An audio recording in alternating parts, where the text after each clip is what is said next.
Magandang gabi sa ating lahat. Maraming salamat sa tugtugin na binahagi ng ating pastor.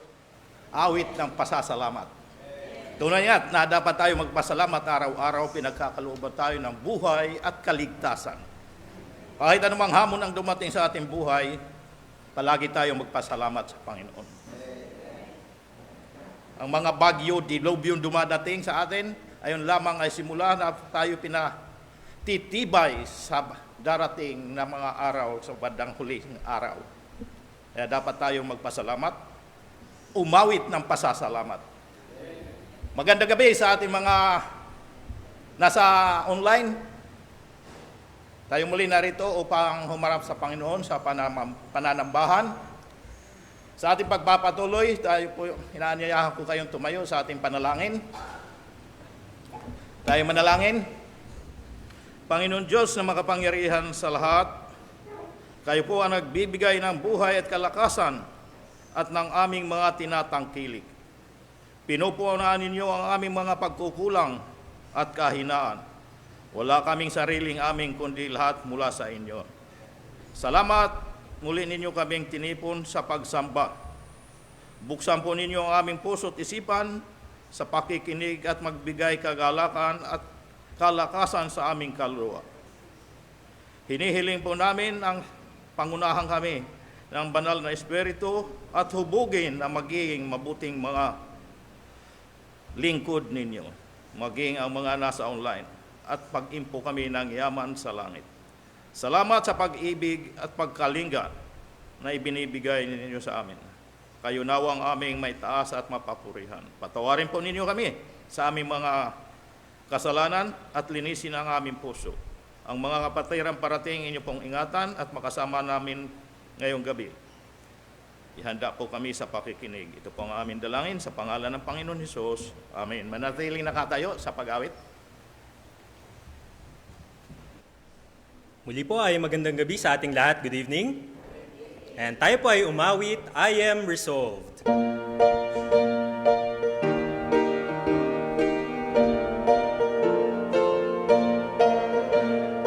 I am resolved no longer to linger, charmed by the world's delight. Things that are higher, things that are nobler, these have allured my sight.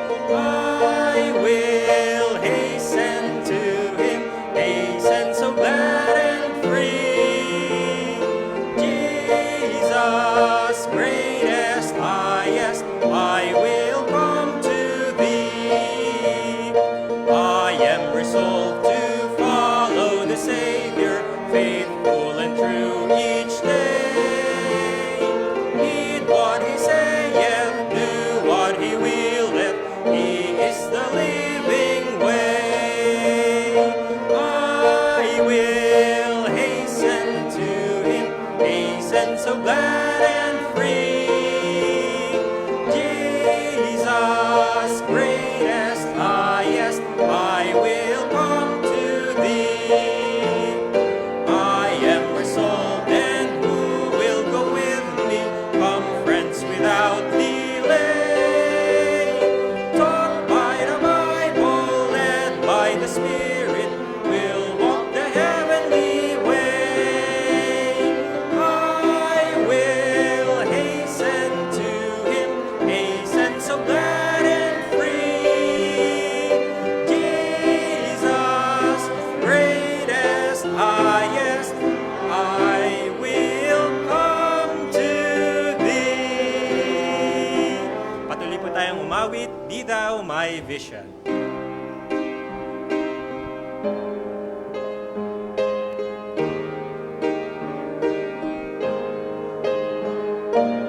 Be thou my vision, O Lord of my heart.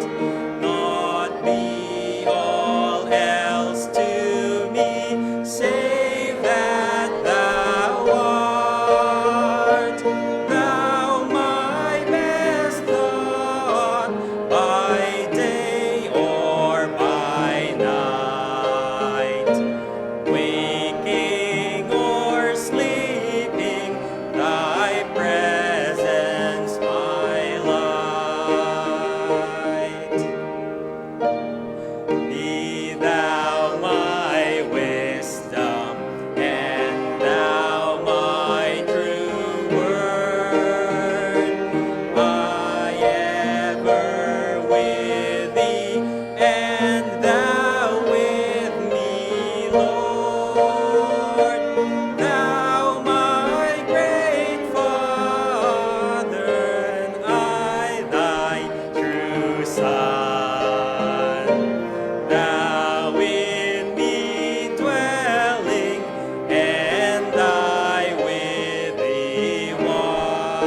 ay magkamustahan sa bawat isa habang inaawit ang Do Right.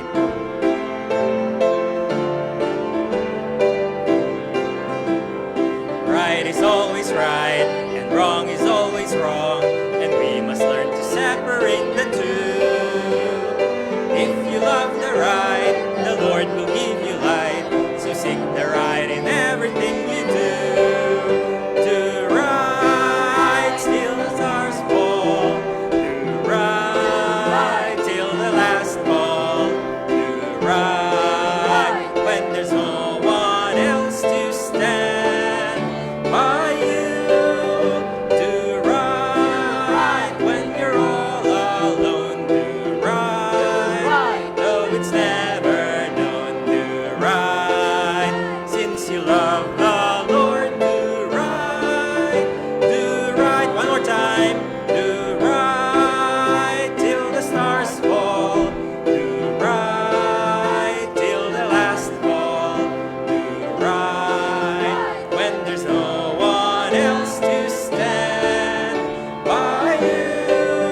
Do right when you're all alone. Do right, though it's never known. Do right, since you love the Lord. Do right, do right. Amen. Maaari na po kayong magsiyupong lahat. Muli po ay magandang gabi sa ating lahat. Good evening. Yan, gandi po sa ating mga nanonood sa ating online live stream. Good evening po sa inyong lahat. Tayo po idadako sa ating announcements and reminders. And daily Bible blessings every morning from Monday to Saturday via Bethany Cubao members group chat, Facebook page, and YouTube channel. Midweek service and prayer meeting po starts at 7 p.m. every Wednesday. Sunday worship service starts at 9 a.m. Ito po yung tema po natin sa darating na linggo, pananagutan natin ang bawat salita. Pananagutan natin ang bawat salita. Matthew 12:36 and 37. New Life class every Sunday after the morning worship service with Sister Minda Fulgar. Adult Sunday School class every Sunday, 3 p.m. sa Bigonia Room. Go Cubao weekly activities, Bible study every Wednesday and Saturday, BKB Centrac distribution every Saturday.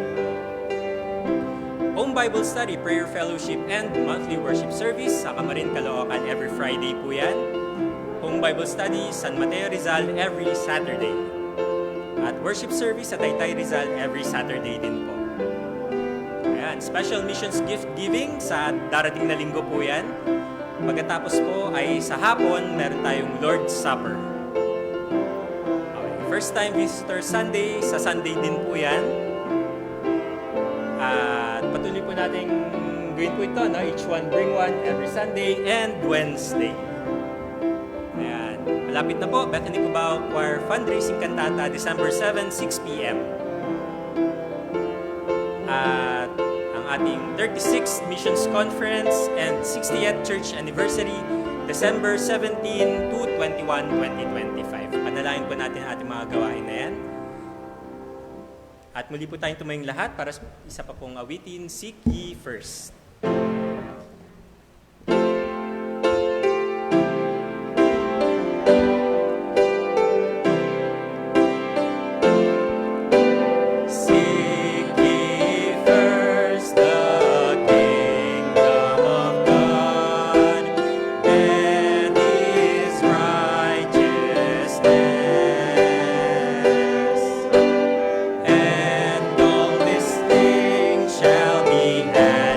Unto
sa iyo pong lahat.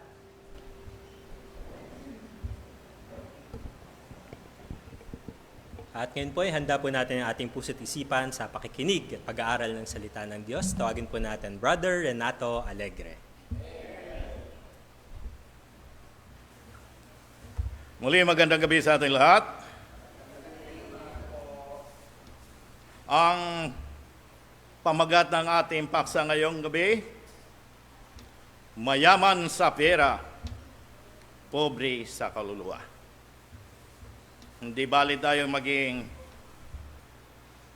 pobre sa pera, basta mayaman tayo sa kaluluwa. Ang kayamanan, sinisira ni Berdina.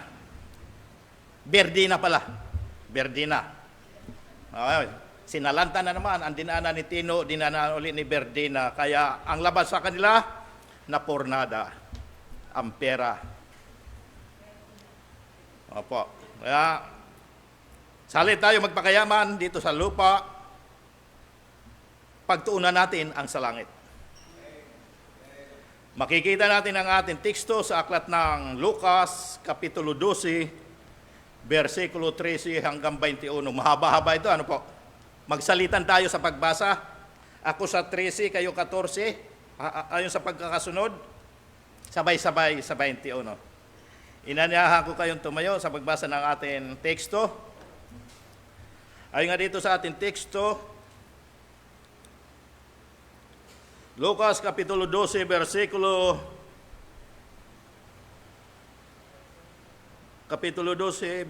13, sabi dito, at sinabi sa kanya ng isa sa karamihan, Guro, iutos mo sa aking kapatid na bahaginan ako ng mana.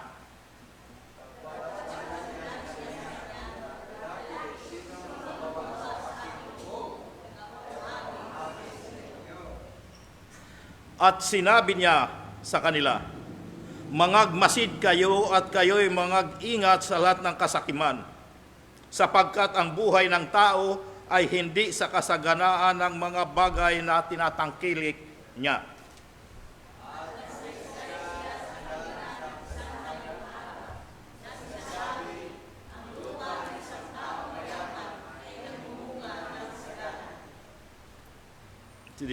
At inisip niya sa sarili na sinasabi, ano ang gagawin ko sapagkat wala akong mapaglagyan ng aking mga inaning bunga?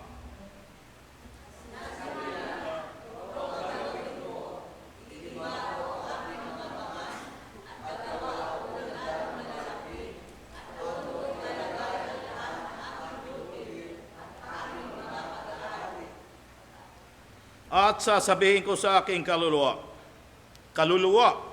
marami ka ng pag-aaring nakakamalig para sa maraming taon, magpahingalay ka, kumain ka, uminom ka, matuwa ka.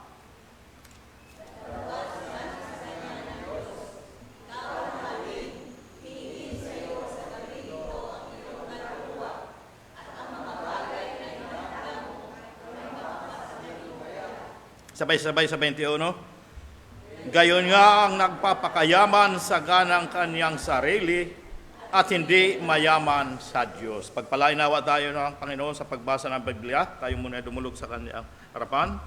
Salamat, Panginoon Diyos, sa mga salitang aming binasa na nagbibigay gabay at kalakasan sa aming buhay. At palaala sa aming puso't isipan na maging handa sa anumang pagsubok na darating. Salamat sa pag-ibig.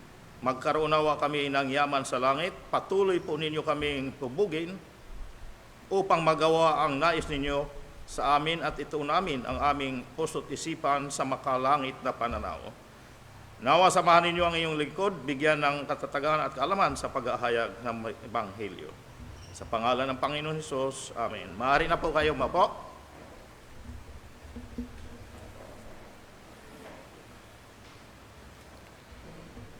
Mayaman sa pera, pobre sa kaluluwa. Ano pa? Mari sa paningin ng tao, ang sukatan ng tagumpay ay kung gaano karami ang nasa ating bulsa. Ano po? kung gaano karami ang laman ng ating pitaka o kung gaano kalaki ang ating bahay. Yan ang nagiging sukatan ng pamumuhay dito sa lupa po sa ngayon. Ngunit sa paningin ng Diyos, iba. Iba. May mga taong mayaman sa mundo, ngunit dukha o pobre ang kaluluwa. Marami ang abala sa pagpapalago ng negosyo, pagpapaganda ng katawan, at pag-aayos ng buhay dito sa lupa. Ngunit, nakakalimutan ang pinakamahalagang bahagi ng paghahanda. Ang paghahanda sa kaluluwa. Kung ang puso ay abala sa pag-iipon ng yaman, ngunit malamig sa bagay ng Diyos, hindi naman masama mag-ipon ng yaman. Huwag lamang magiging malamig, umatamlay sa Diyos. Baka ikaw ay kabilang na sa tinatawag ng Diyos na hangal, kung ikaw ay malamig sa Diyos. Tinatawag na hangal. Marahil ikaw ay matalino, masipag, at tagumpay dito sa mundo. Ngunit sa harap ng Diyos, ikaw ay hangal, sapagkat hindi mo pinaghandaan ang walang hanggan. Ang lahat pinaghandaan mo lang dito sa lupa. Sa mensaheng ito, atin tatalakayin ang dalawang katotohanan tungkol sa kamatayan. Kamatayan. Na dapat magpagising sa ating espiritu.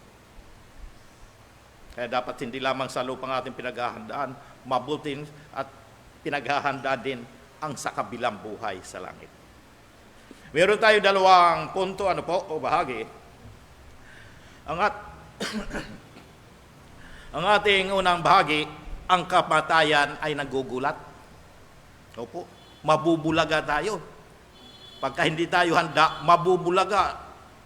Sabi nga iba, wala sa oras namatay sa English, untimely death. Pero lahat nasa oras yan.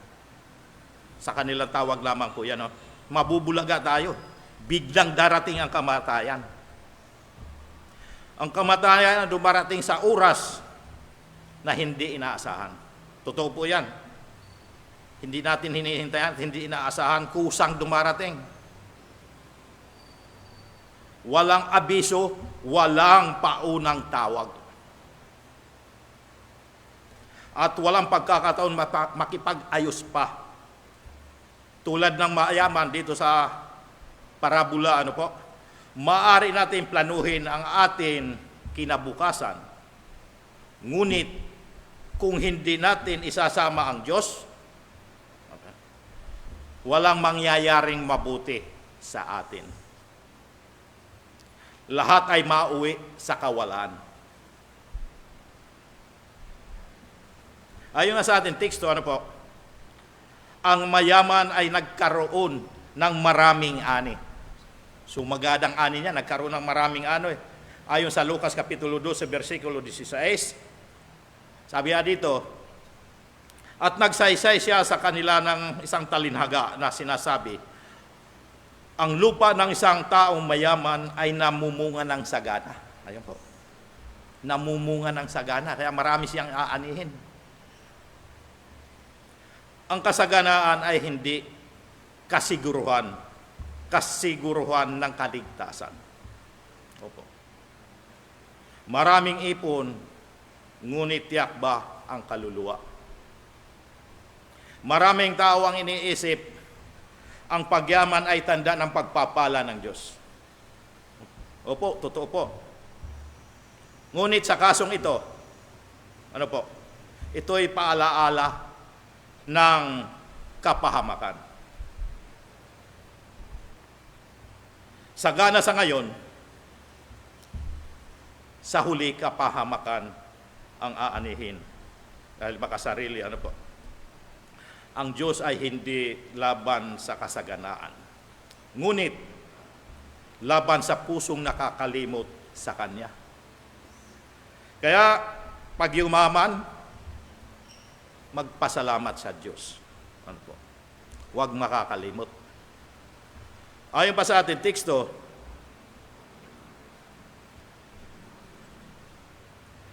nagplano siya na magtayo ng mas malalaking bangan o kamalig at mag-enjoy ng maraming bagay tulad ng kumain, uminom at matuwa, magpakaligaya.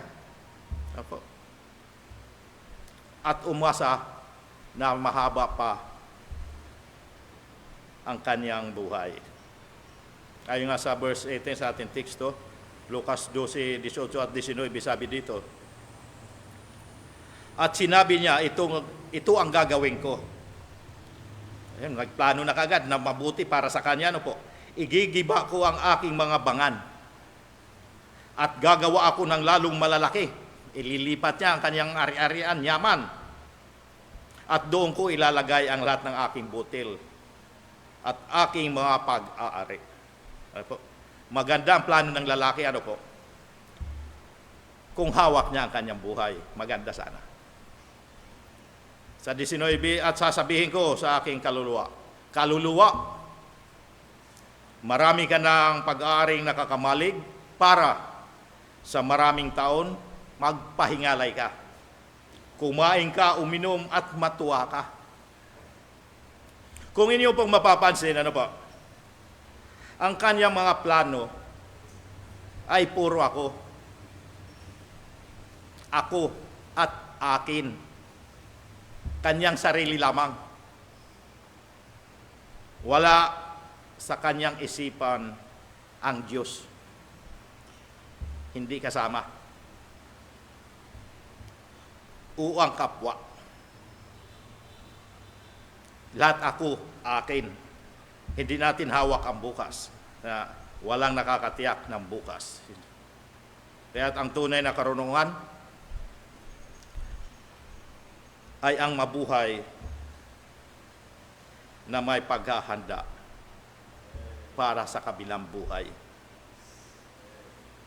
Hindi lamang ang sa kasalukuyan, isama ang kabilang buhay.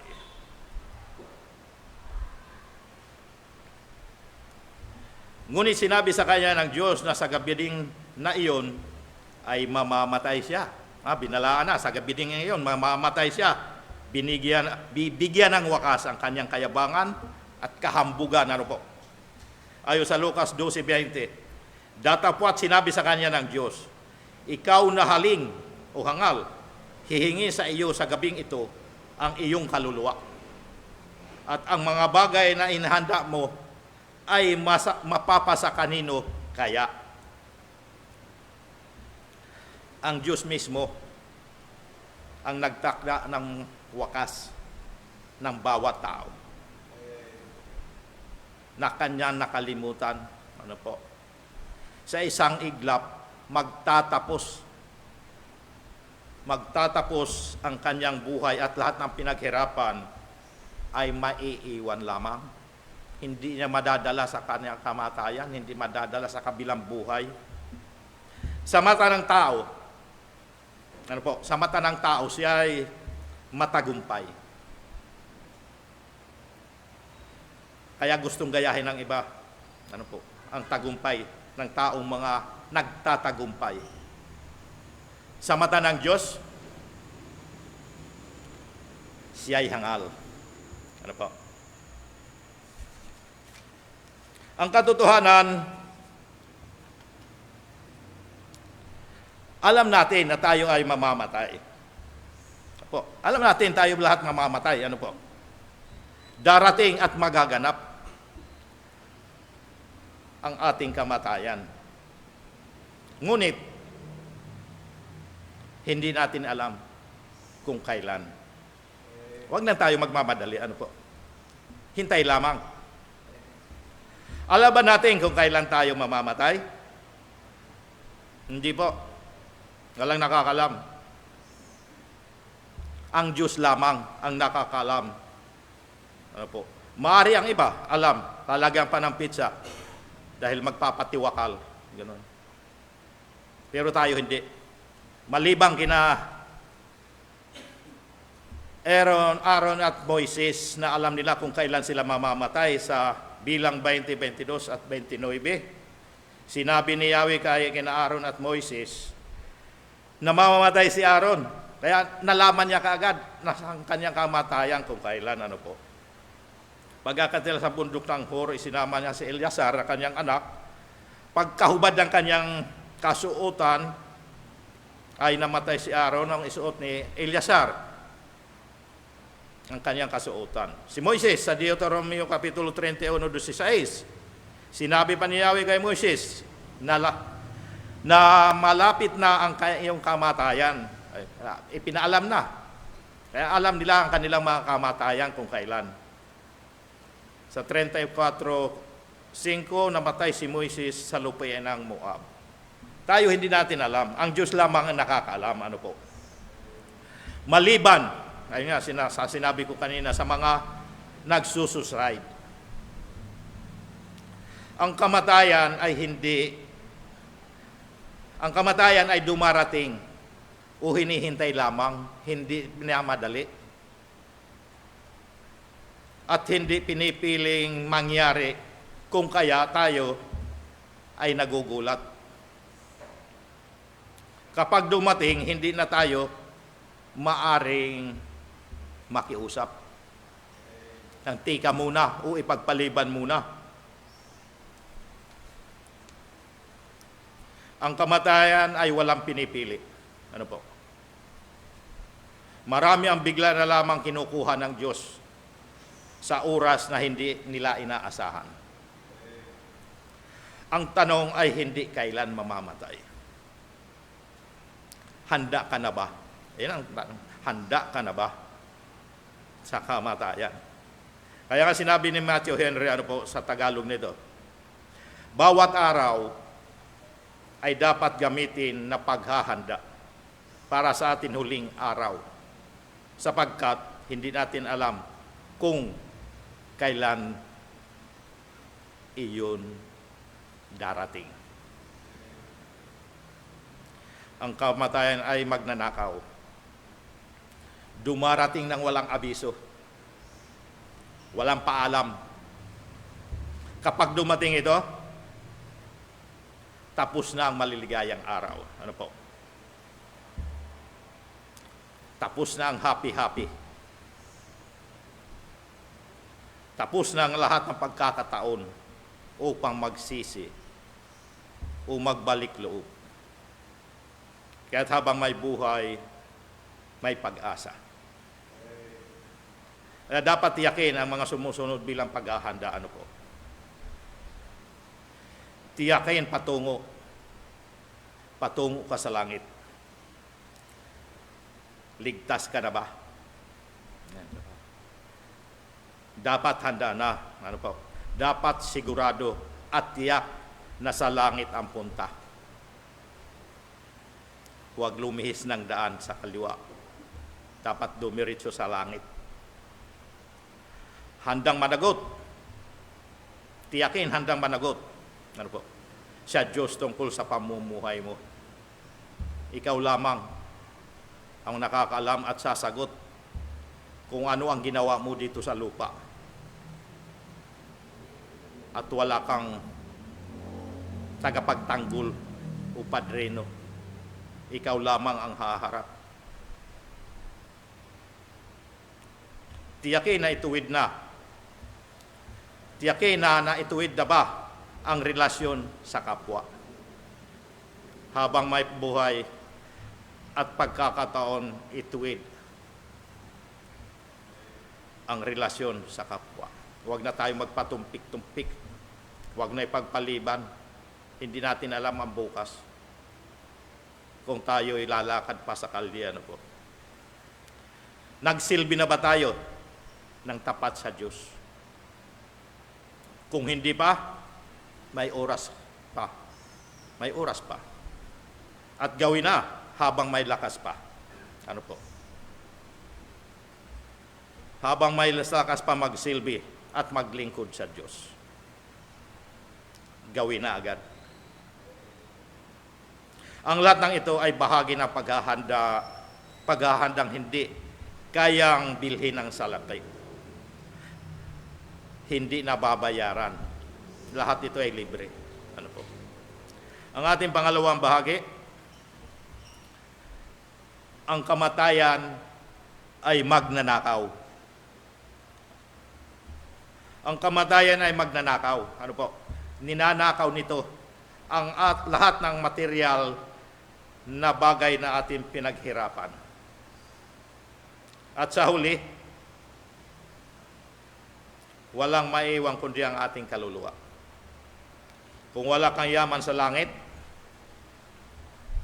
darating ang kamatayan, magnanakaw na ito, at wala itong makikitang halaga sa iyo, sa iyong buhay.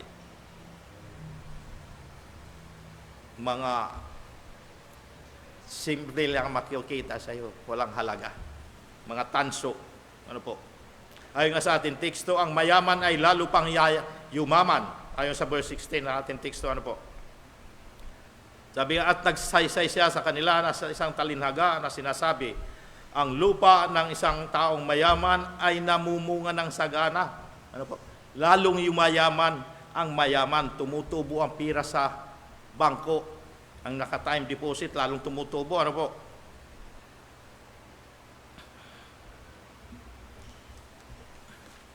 Walang masama sa pagyaman. Lahat gustong yumaman at maraming ari-arian. Lahat yan ang gusto ng mga tao. Ngunit nagiging kasalanan kapag ito'y nagiging Diyos ng puso. Nagiging Diyos ng puso ang kayamanan. Hindi naman ninakaw ang yaman, ngunit inangkin niya ang karangalan na para lamang sa Diyos. Maliban lang sa mga ngayon na sobrang yayaman, kaya lang nagpakakulong na ang iba ngayon. Ayan ang hindi dapat tularan. Ayon pa sa ating teksto, plano niyang itago at ipunin ang kanyang ani at yaman sa Lucas 18. At sinabi niya, ito ang gagawin ko, igigiba ko ang aking mga bangan at gagawa ako ng lalong malalaki. Para magkasya malalaki. At doon ko ilalagay ang lahat ng aking butil at aking mga pag-aari. Hindi na sa malita ilalagay, sa malalaking kamalig. Hindi na malita ang salapi, pag-aari ng mayaman to. Ang kanyang iniingatan ay panandalian lamang.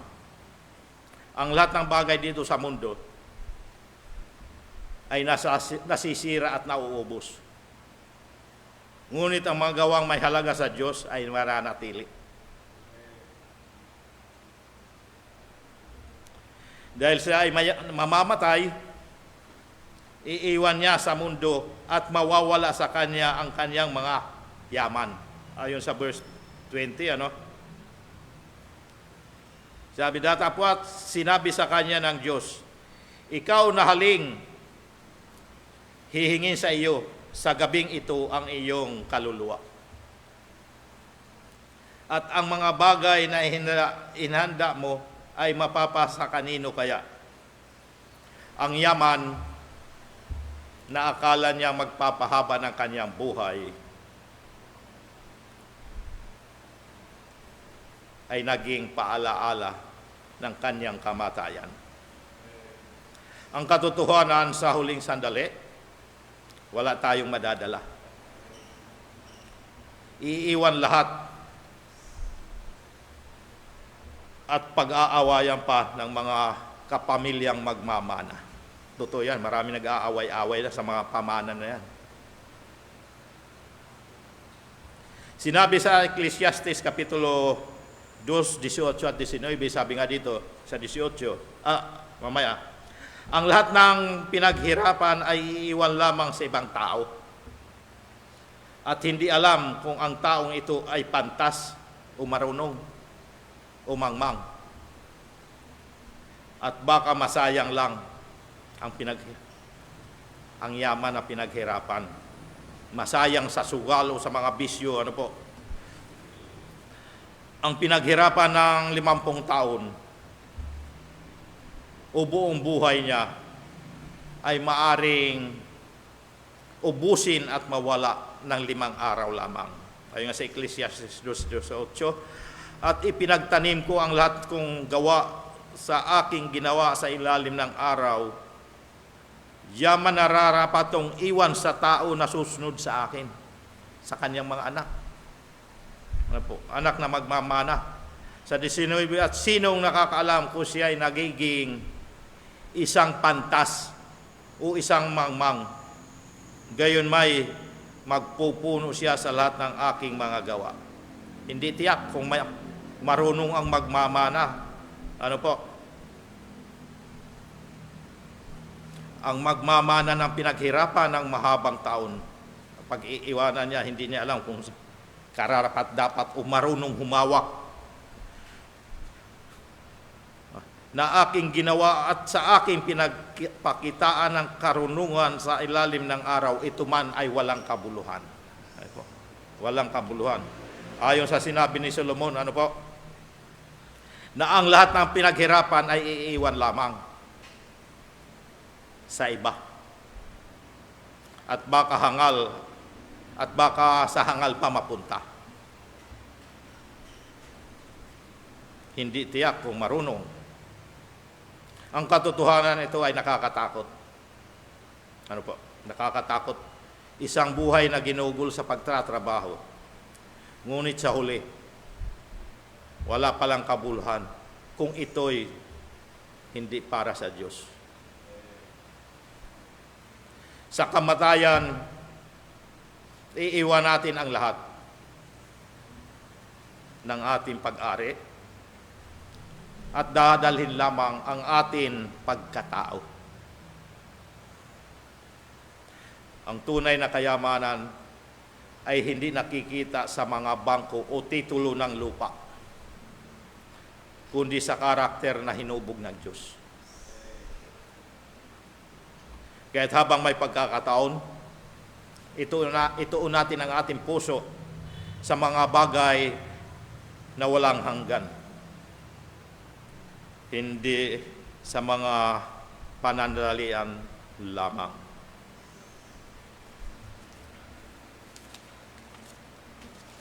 Gumawa para sa yaman na hindi mananakaw sa atin, kahit nakamatayan. Ayun nga sa Mateo 6:19 hanggang 21, sabi nga dito, sa 19, huwag kayong magtipo ng mga kayamanan sa lupa na dito'y sumisira ang tanga at ang kalawang, at dito'y nanghuhukay at nagsisipagnakaw ang mga magnanakaw. Opo, hindi lamang po yan, hindi lamang naghuhukay, kahit ang drawing pa lang, nagiging kwarta na, ninanakaw na. Tingnan mo yung mga ghost project sa flood control, drawing pa lamang yan, bulto-bultong pera na. Sa 20, kundi magtipon kayo ng mga kayamanan sa langit na do'y hindi sumisira, kahit ang tanga, kahit ang kalawang, at do'y hindi nanghuhukay at hindi nagsisipagnakaw ang mga magnanakaw. Walang magnanakaw sa langit, hindi sila papayagan makapunta sa langit ang mga magnanakaw at ang mga nabubulok. Lahat malinis ang nasa langit, nagkalat ang diamante.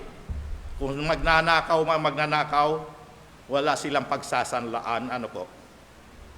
Walang bumi, lahat nagkalat ang diamante at ginto sa langit. Sa 21, sapagkat kung saan naroon ang iyong kayamanan, doon ang inyong puso.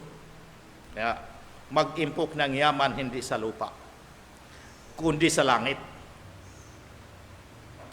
Walang tanga at walang kalawang sisira. walang magnanakaw, maglingkod sa Diyos at sa ating kapwa. Ang kayamanan espiritual, gaya ng pananampalataya, kabutihan, at paglilingkod ay hindi ninanakaw ng kamatayan. Ano po? Kaya nga, ang matalinong Kristiyano ay nag-iipon hindi sa lupa, kundi sa langit. Kaya dapat maging matalino tayo, mag-ipon tayo sa langit. Ano po? Bilang panghuli, ang buhay ay isang paglalakbay na may tiyak na hangganan. Ang tanong, saan ito magtatapos? Maari marami tayong naipundar. Ano po? Ngunit kung ang kaluluwa ay hindi handa, ang lahat ay mauwi sa kawalan. Kawalan halaga. Sabi ba ni Martin Luther, ano po? Every man must do two things alone. He must do his own believing and his own dying. Ibig sabihin, walang makapamimili ng ating kapalaran, kundi tayo mismo. Tayo mismo. Ano po? Habang may buhay, habang may panahon at lakas ka pa, may pagkakataon ka pang ayusin ang iyong puso sa Diyos. Huwag mong hayaan dumating ang gabi na tatawagin ng Diyos ang iyong kaluluwa. At wala kang maibibigay kundi mga bakanting kamay. Maaring maging mayaman ka sa pira, ngunit pobre naman sa kaluluwa. Tandaan na ngayon na ang panahon upang magpayaman sa Diyos. Ngayon na ang panahon, ha? Umpisahan na natin. Tayo manalangin. Salamat, Panginoon Diyos, sa mga biyaya at pagpapala mula sa inyong mga salita. Tunay na ang kasalukuyan paghahanda ay mahalaga. Ngunit lahat ay mawawala. Nawa higit paghandaan ang pangwalang hanggang buhay, mag-impok ng yaman sa langit. Walang magnanakaw at ituon ang puso't isipan sa pagmaglingkod sa Diyos at sa kapwa. Ang kamatayan ay dumarating ng walang babala.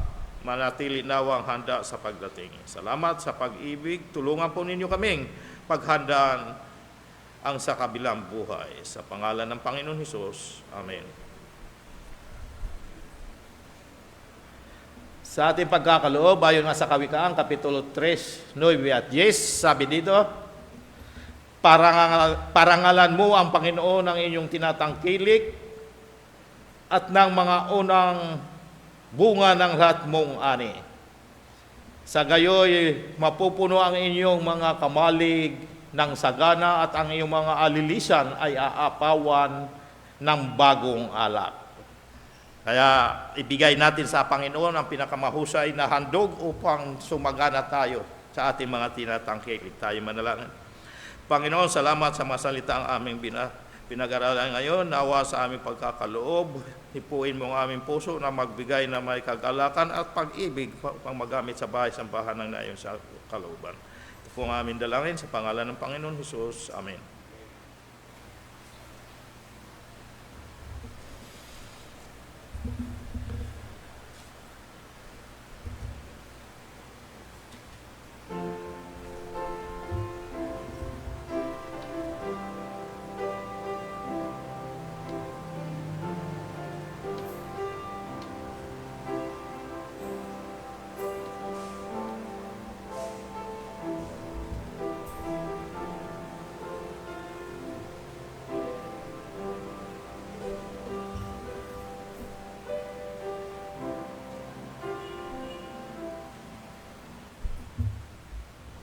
Salamat, Panginoon, sa natapos na aming pagkakaloob na pagpalain mo ang salaping ito at aming itinataas sa iyo sa harapan upang ito'y magugol sa bahay-sambahan. Salamat sa patuloy pagbibigay ng kalakasan at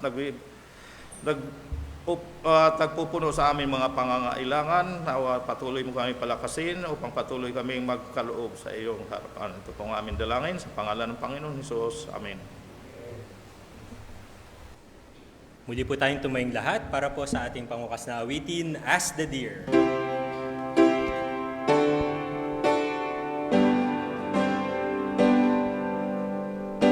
As the deer panteth for the waters, so my soul longeth after thee.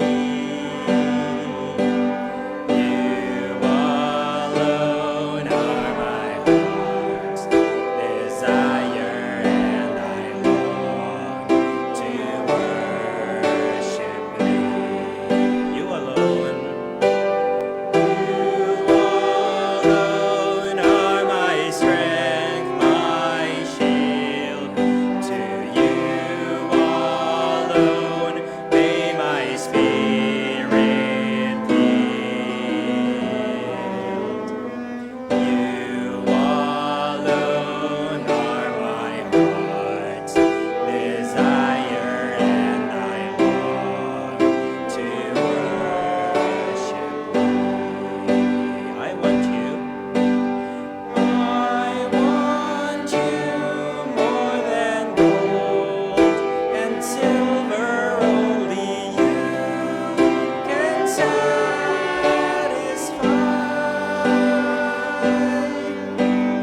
You alone are the real joy giver and the apple of my eye. You alone.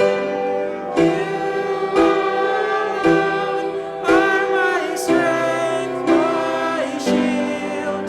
To you alone may my spirit yield. You alone are my heart's desire, and I long to worship thee. You're my friend. You're my friend, and you are my brother, even though you are a king. I want you more than any other, and you are my everything. You alone. You alone are my strength, my shield. To you alone may my spirit yield. You alone are my heart's desire, and I long to worship thee. And I long to worship thee. Amen. Tayo manalangin. Panginoon Diyos sa makapangyarihan sa lahat, salamat po sa mga biyaya at hamon na nagbibigay kalakasan sa amin kaluluwa. Salamat sa katotohanan na isamang paghandaan ang kamatayan upang maiwasan magulat. Tunay na walang nakapagliligtas ang kanyang sarili sa kapahamakan, maging pira o kayamanan. Tanging ang Diyos lamang. Nagtitiwala po kami sa inyo, Panginoon, na nasa inyo ang aming kaligtasan. Pobre man kami sa salapi, naway mayaman ang aming kaluluwa sa langit. Tulungan po ninyo kaming mag-impok ng yaman sa langit at tumimo nawa sa aming puso't isipan ang hamon at ipamuhay. Salamat sa lahat ng mga gumanap at kabahagi sa gawain. Nawa ang pagpapala ng Panginoon patuloy sumagana sa atin maging sa online na pagsamba. Kung inyo pong lulubin ang mga samot dalangin, inyo pong tugunin. Sa aming pag-uwi, ingatan po ninyo kami makarating ng ligtas. Ito pong aming dalangin sa pangalan ng Panginoon Hesus. Amen.